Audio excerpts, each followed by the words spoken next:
22 Nebraska schools still use Native American mascots to represent their students, athletics, and community. But a legislative bill is pushing to discontinue them altogether and even giving an incentive to make it happen. Channel 8's Alexa Skineski joins us live in studio with the details. Alexa? Yeah, that's right, Rod and Megan. The Indian Center in Lincoln has worked for generations to get rid of Native American mascots in Nebraska, and they have come a long way. Over the years, we have seen a handful of schools retire their American Indian mascots, but the work is still not over. They say to this day, those mascots are creating harmful, racist stereotypes.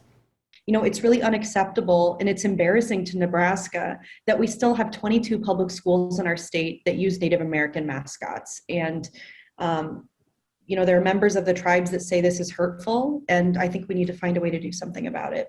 LB 1027, introduced by Senator Megan Hunt of Omaha, would incentivize public schools in Nebraska to discontinue the use of American Indian mascots. And for the schools that decide to make the change, they would become eligible for grant funding from the Department of Education to cover the costs associated with replacing their mascot.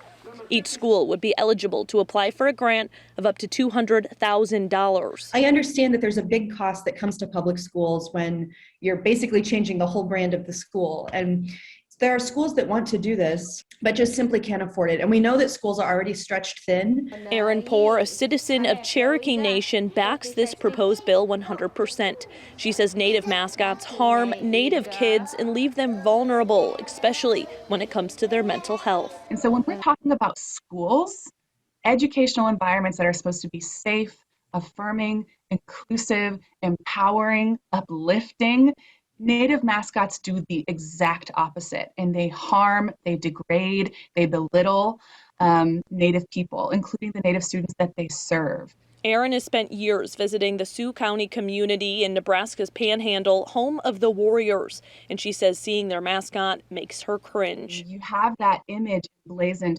everywhere, from clothing to things on the walls of their gym to spray painted on their sidewalk. It's everywhere, and it needs to change. And she only hopes in the future Native people can finally be and feel respected by all, not only in Nebraska, but on a national level. Now, one of the 22 schools that's closest to Lincoln that still uses a Native American mascot is Bellevue East High School. I reached out to them this morning. We did not receive any comment. Rod, Megan.